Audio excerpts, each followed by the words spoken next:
It's Friday, so it means it's time to answer some questions from the listeners about these Kansas City Royals. You are Locked On Royals, your daily Kansas City Royals podcast. Part of the Locked On Podcast Network, your team every day.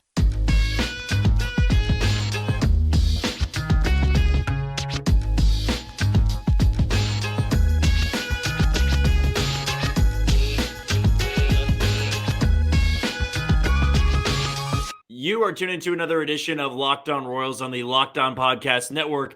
As always, I'm your host, Jack Johnson. You can follow me on Twitter or X, whatever you decide to call it, at JohnnyJ_15. That's at JOHNYJ_15. We're also on TikTok and Instagram. You can give us a follow over there at Locked_on_Royals.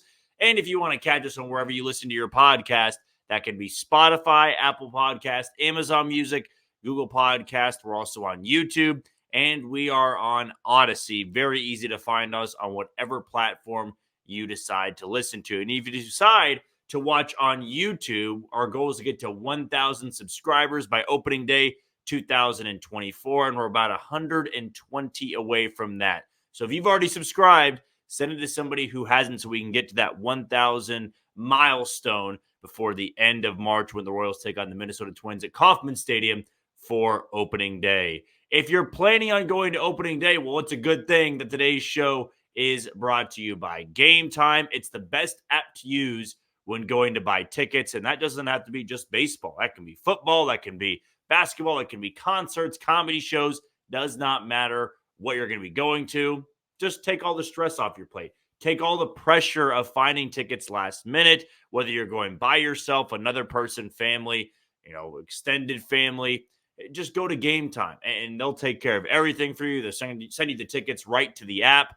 It's just so easy to find the best deals, the best prices, and you don't have to worry about any hassle. So we're very happy that today's sponsor is Gametime, and I use Gametime to buy my opening day tickets, and I got them in under 5 minutes. It was that simple for me to use. Again, you can always shoot me questions over on Twitter or X at JohnnyJ_15 or reach me on YouTube, and I'll try to answer them as best as I can. If you're a first-time listener, we always love first-time listeners. If you want to know a little bit more about me, I work in sports, and I work here in Kansas City at Sports Radio 810 WHB. I got a show once a week on 810, and also Monday through Friday, I got a show on ESPN Kansas City 10 to 11 a.m. So if you ever want my thoughts on things that may not always pertain to Major League Baseball or the Kansas City Royals, you can find me on those platforms. But if you do want to know just about the Royals or my thoughts on that, no better podcast to listen to than the Locked On Royals channel. So it is Friday. It's now back-to-back weeks. We've gotten the chance to do a Mailbag Friday, and these are, for the most part, my favorite episodes to do because it incorporates the listener.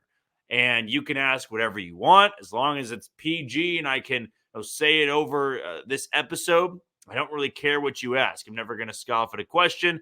Never going to turn down a question. Whatever is on your mind, you can send them my way on Twitter or on YouTube, as previously mentioned. I'm going to dive right into it now with question number one. Actually, two questions here from Paul. Paul asks, is the wallet closed as far as free agency? For example, if they re-signed Aroldis Chapman, who's probably the best free agent available at the most affordable price, even to a slightly higher AAV, that have to legitimately put them neck and neck with the Twins and Tigers, correct? I believe the big moves have concluded. I don't see the Royals before spring training making some, deal that's any more than $3 or $4 million. I could see them, bringing in a couple more guys on minor league deals, see how the bullpen market plays out, spend another million or two on a left-handed arm. Chapman would be great, but I think Chapman's going to want, upwards of $8 to $9 million on a 1-year deal. I mean, Josh Hader signed today for $19 million a year. Now, he was always the top free agent closer, top free agent reliever arm. So there's nobody that's going to get close to $19 million a year. I mean, Jordan Hicks didn't really come that close to it when he signed with the Giants. Chapman, though, I'd imagine he's looking for $7, $8, $9 million, and I don't think the Royals want to give that to the last spot in the bullpen. The wallet, for the most part, is closed. I think they could also go out there and get a utility guy, left-handed bat, like JJ Picollo said he wanted to. But at the end of the day, it just doesn't feel like another move of significance is going to be made to the 26-man roster. I also, though, think that for the Twins and the Tigers, they're slightly ahead of the Royals. I don't know, though, if one bullpen arm puts them neck and neck. Very curious to see how the Tigers play early on this year, too, because they're going to have a really good rotation and bullpen again, because I'm just not thinking that offense improved that much. And Minnesota hasn't done anything to improve their team from last year. The second question Paul has is this the first year a sub-500 team wins the division title? Which, if it worked out to be the Royals, it'd be perfectly cool. I think that the winner of the AL Central is going to have a winning record. Minnesota is going to be somewhere between 80 and 90 wins. The Tigers right there. And if the Royals are going to give themselves a chance, I think you got to get around 85 to 88 wins. I think that is good enough to win the Central. As bad as that division was last year, I think odds would tell you it's not going to be that bad again. Don't think it's going to be great, but still, I think anywhere from 84 to 90 wins is probably the division winner in the American League Central. Next question we got here is from Marty. Have you heard anything on why MJ Melendez didn't play winter ball? Well, that was the interesting thing. We thought he was going to play in the Puerto Rican Winter League, I think I saw, and then the team that he was going to play with released a post about MJ just not playing, decided that he wasn't going to be on the roster, and we didn't really get much of an update on that. I'm not 100% sure as to why he backed out. Sometimes in Major League Baseball, a team will tell a guy, hey, we just don't want you to go play winter ball. We want you to take it easy. And sometimes in their contract, they can, decide what a player is going to do. And also could have been that maybe MJ was dealing with a slight injury and he didn't want to go re-aggravate it, or maybe it just didn't fit in to his offseason plan. So I'm sure we'll get more of a answer to that in spring training, which we'll be down for in the middle part of February, right before the first full squad workout of the Royals. So maybe that can be one of the questions for MJ Melendez that we ask of why he decided not to play winter ball this year. But we didn't get a true, cold, hard answer from anybody that was covering that situation. Pew Pews and Barbecues asked, any chance to take a shot at Trevor Bauer? No, I don't think Trevor Bauer is going to be a Kansas City Royal, and I'm not sold he's going to pitch in the big leagues, to be honest with you. That may disappoint some people that have been asking me that question a few times. I just don't see it, to be honest with you. I don't see Trevor Bauer getting a big-time deal from a major league team. We would have seen more smoke, I think, than we are right now. We just have not heard any team be interested. It would not shock me if he goes back and pitches in Japan, because he was really good over there last year. Of course, I think he wants to pitch in the major leagues again. Maybe more time has to pass. I just know for right now, the Royals are not going to be one of those teams that's giving him an offer at the big league level. Jackson asked on Twitter, what former Royals player would you like to add to this team right now? His example would be 2009 Zach Greinke. I mean, you can't go wrong with the Cy Young winner there, and having a Cy Young winner in this rotation would be electric. Greinke's a very, very good option there. I think Lorenzo Cain would be another great option for center field. Just having one of the best center fielders in baseball for this roster would be really, really fun. Having somebody in the back end of the bullpen like Wade Davis, prime Wade Davis, prime Greg Holland, prime Kelvin Herrera, any three of those guys would be awesome to have. In terms of the rotation, having James Shields, Yordano Ventura, 2015 Edinson Volquez, man, Bulldogs, and that would be such a great addition to have. But if I'm going to dwindle it down to one guy, I'm probably going Kane. I think I would like to see Lorenzo Cain in center field and another bat to that lineup. It just would make this defense that much better. But love that question there from Jackson. This one comes from Aiden. He says, do you see the Royals signing Bobby Witt Jr. to an extension this offseason? And if they don't, do you see them just letting him hit free agency in 2028? I thought Joel Goldberg, one of the great broadcasters that's been with the Royals for quite some time. Everybody knows Joel, of course, does fantastic work for the Royals. He was on MLB Network and got asked the same question, basically. And he said that, both sides are very interested. He fully expects something to be done, but it's not going to be some mega 15, 16-year deal. And the fact that I think both parties are very interested, I do think something gets done. So to your point of, if they don't get something done, will he be a free agent 2028? I don't think so. I think the Royals are going to make sure it's some sort of 5, 6, 7, 8-year deal in that range, and he's paid handsomely. I just don't know if it's going to be this offseason. Time's kind of running short on that. They're about to show up to spring training. Can always happen in spring training. That would be quite the present to Royals fans before the season starts. So I'm not going to rule it out right now. It's just been quiet for some time now. So I'm just not sold it's going to be this offseason, but you never know. It can also be in the middle of the season. There's no timeline on this. He's under contract right now, but you want to make sure that he gets paid very, very well and is going to be in Kansas City for a long time. All right, that'll do it for our first round of questions on a Mailbag Friday, and we still have plenty more to get into, so we're going to do that right after our break here on Locked On Royals on the Locked On Podcast Network. You are tuned into Locked On Royals on the Locked On Podcast Network. I'm your host, Jack Johnson. You can give me a follow on Twitter at JohnnyJ_15. That's at JOHNYJ_15. Also, catch us on wherever you get your podcasts, Spotify, Apple Podcast, Amazon Music, Google Podcast, Odyssey, and we're on YouTube. Just be sure you're that next person, hit the follow button and subscribe. Before we go any further, let's give a shout out to the title sponsor today in Gametime. I've been urging fans to go out there and spend some money on opening day tickets. But if you're still contemplating it, just give Gametime a try. We've got a great offer here on the Locked On Podcast Network. And my favorite part about this app is that they just give you the best deals right there. When you are looking for opening day tickets or playoff tickets for the NFL, maybe KU, K-State, Missouri tickets so you live here locally, they're going to tell you what the best prices are, what the best deals are, the hottest deals there, and it makes it so easy to use. I enjoy searching and scanning for tickets, whether it's baseball games, it's concerts, comedy shows, football games, basketball games, whatever the case may be. Gametime is where I'm going to go to because it's just so damn simple to use. And whether I'm buying 1 ticket or 10 tickets, they got everything lined up for me. And like I said, we've got great offers here coming from the Locked On Podcast Network. So here is what you need to do. Download the Gametime app after this episode, create an account, and use code LOCKEDON for $20 off on your first purchase. The terms apply. So again, create your account and redeem code LOCKEDON, LOCKEDON, for $20 off. That can help you big time when looking at opening day tickets for the Kansas City Royals. So download Gametime today. Last minute tickets, lowest price guaranteed.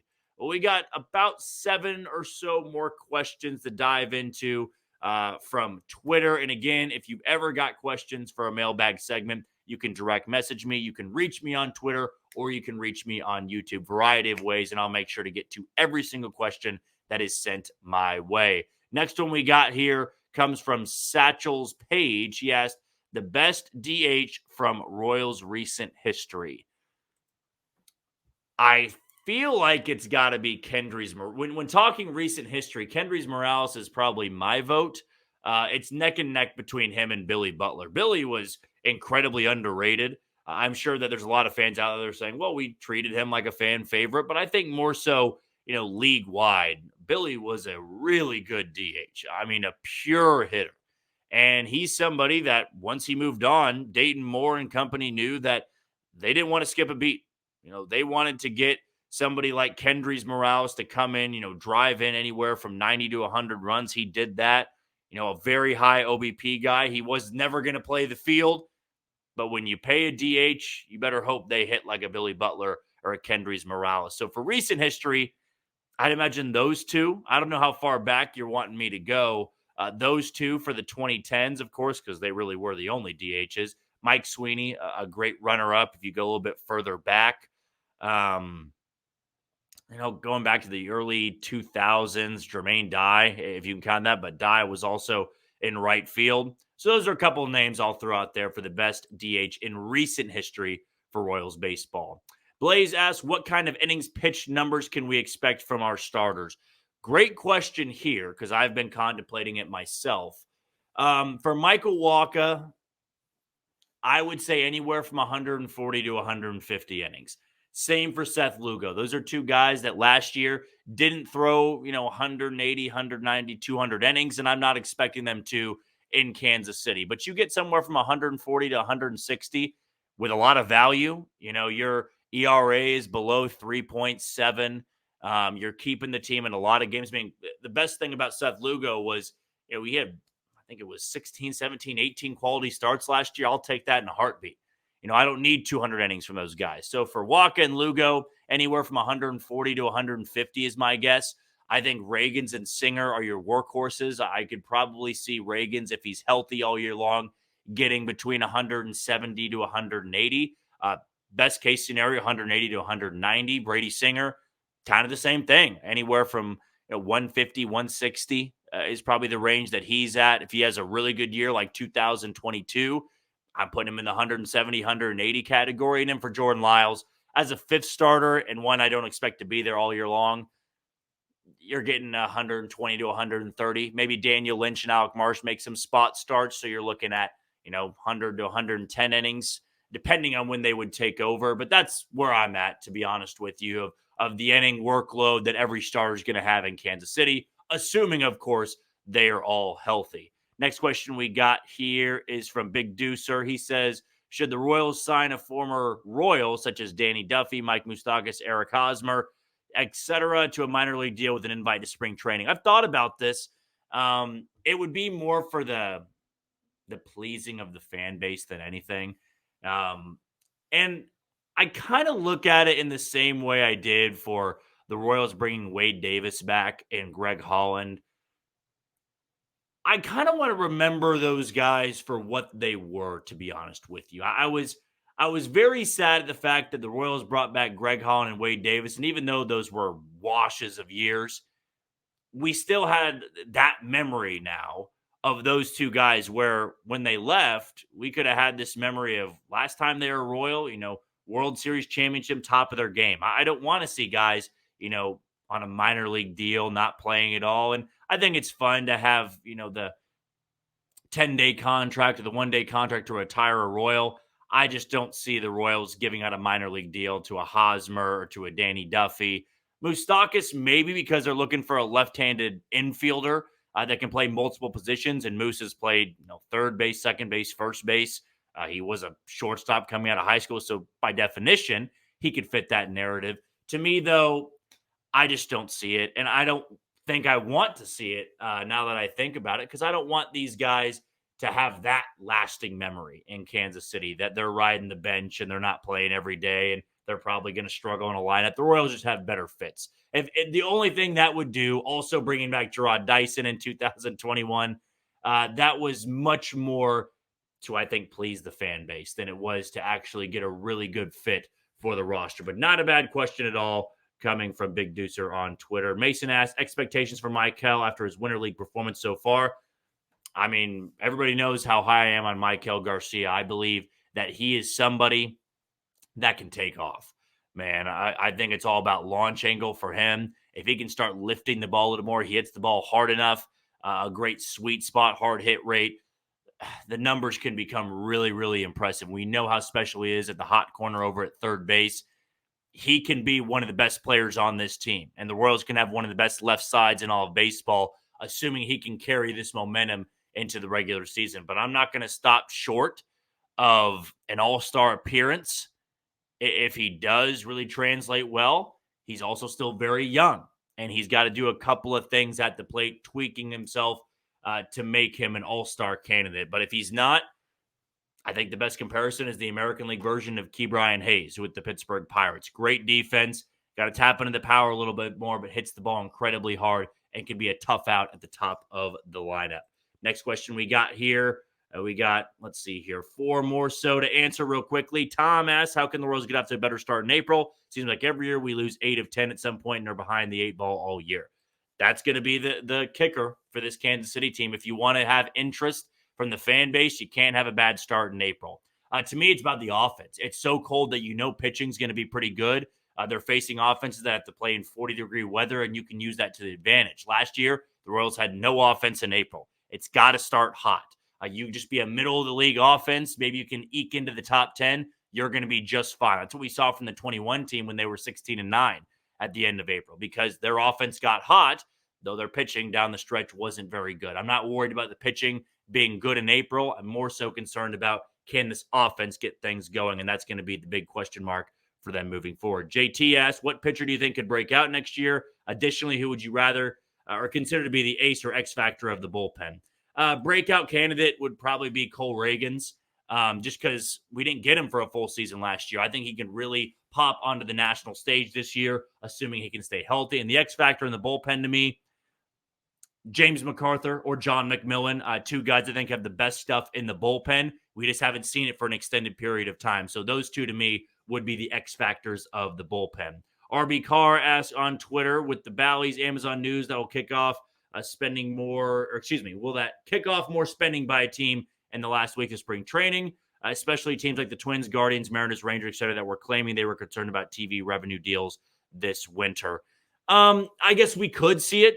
A little bit more revenue coming in. Once you get to spring training, though, I don't think, big deals happen. And if they do, it kind of sets the player back a little bit because they've had a shortened off season. If they're joining a team in the middle of spring training, they don't get the full extent of all the workouts with the team that begin in mid-February. So I am very interested how this market heats up. Josh Hader signs a day, but there's a lot of top guys that haven't signed yet. I just don't see the teams that were mentioned in that question being that aggressive even once we get to spring training. And lastly, Briley asks on Twitter, any surprises from the Royals international signing list? Not really. I think the one takeaway I had was that it's a smaller group, but it's also spending more money on a smaller number of players so that you can hit on more guys. I think that, it can be looked at that way. Some people will say, well, I like the quantity over quality. Royals have done that the last couple of years, just signing an abundance of players, hoping they work out, but not really getting the highest of ceiling guys. That feels different this year. They're going after more high-quality guys than just the quantity. And I'm all right with that. I'm all right with this different approach.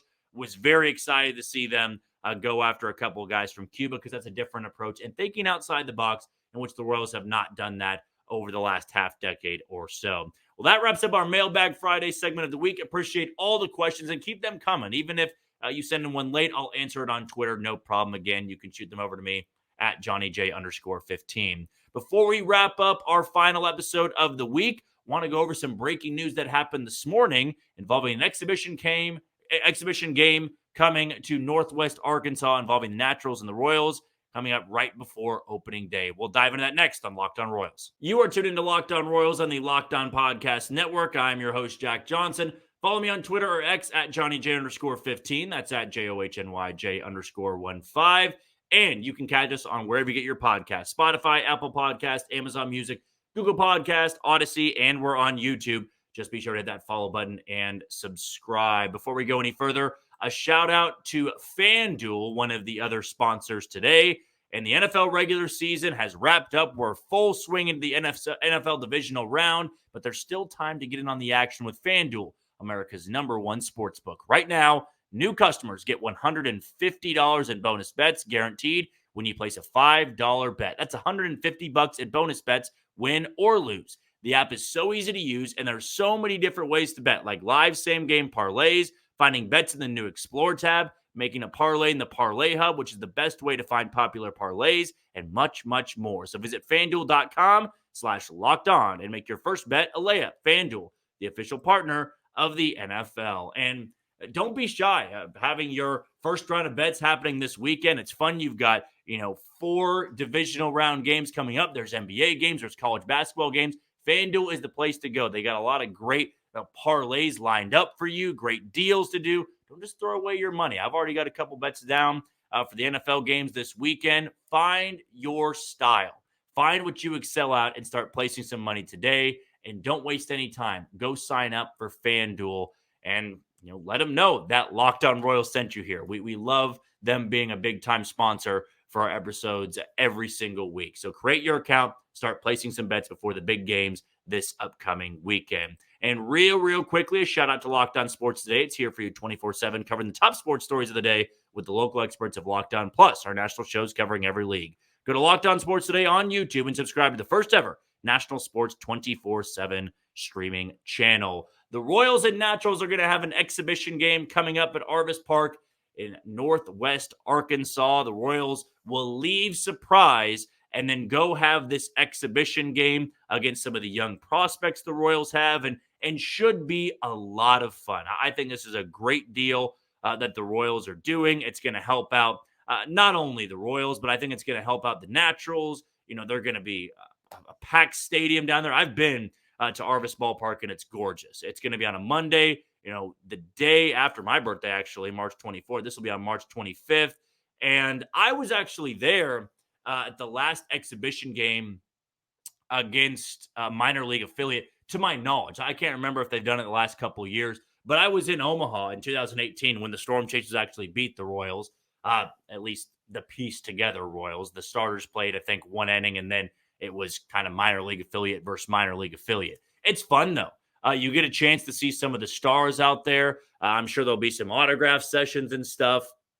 Should be a packed house. Get you juiced up for opening day, which will take place later that week.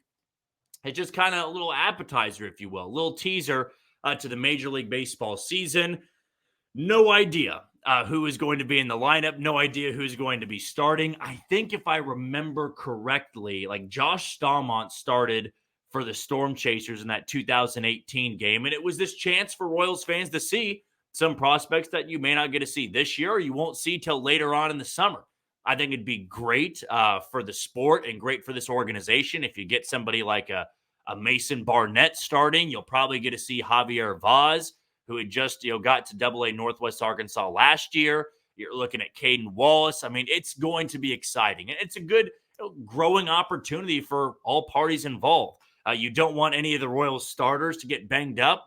It's just like in spring training, right? You don't want any injuries to happen. But you get a chance to, perform in front of maybe some fans that can't venture up to Kauffman Stadium this year. And you give fans that are down in Northwest Arkansas, the Fayetteville area, an opportunity to watch the team they hopefully can watch all year long, at least on the television or on a streaming service, however you may watch, as long as you're not blacked out in that area. But it's a good idea. It's a good move. The Naturals just got a rebrand. I can't wait to get their new hat that's got the rooster or the chicken on it. I think it's a chicken for the Naturals. It's fun, though. This is a great, great thing that the Royals are doing and the Naturals are doing. It's going to have the Royals broadcast booth down there. It may even be something that I look into as long as I can get some time off work to go down there and catch this game and hopefully get some video, but still TBD on that because we'll be down in Surprise for a couple of days covering the Royals spring training. It's just a little bit of an extended spring training. We see teams do this all the time, and it's been relatively new over the last few years or so. We've seen teams play other teams in exhibition games at their stadium. I know the Angels have done it a few times. Last year, that's what it was last year. I'm thinking off the top of my head, the Royals played the Rangers in Arlington in 2 exhibition games, which was cool to see. They were on TV. I believe this game is going to be broadcasted in some way, shape, or form. I'm looking at the tweet right now that was put out by the Naturals. And then I can pull up the, looks like the statement or the release statement. It'll happen March 25th at 6:05 p.m. Looking just real quickly here to see if it's going to be broadcasted. Of course, that would be on Amazon Prime, like the Royals are announced earlier this week they're going to be moving to. Also still will be on cable. I'd imagine that it will, unless there's some restriction there with minor league baseball, because last year I do remember the Royals and Rangers were broadcasted on TV. So if anybody finds out that information, send it over to me or just tweet it out yourself or tell whoever you want to.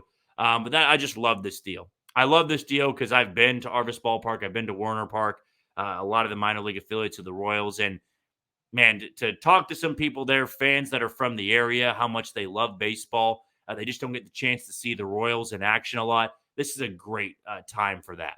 I would hope the Royals show up in great powder blue uniforms. And even though I don't think I want the starters to play that long because they'll be playing on Thursday against the Minnesota Twins, at least being down there would be pretty cool just to take some batting practice. And for the fans that are down there, get the opportunity to see a team they watch all season long in person. If that's their only time, all the better, because they get to face the Naturals, who they'll be seeing a lot that year down at the AA level. So it's just such a cool deal. I love it so much and can't wait for that exhibition game. But of course, that's going to happen right after spring training when the Royals return from Surprise and gear up for the 2024 regular season. Well, that's going to do it for another edition of Locked On Royals on the Locked On Podcast Network. I've been your host, Jack Johnson. Again, you can always follow me on Twitter or X, whatever you call it, at JohnnyJ_15.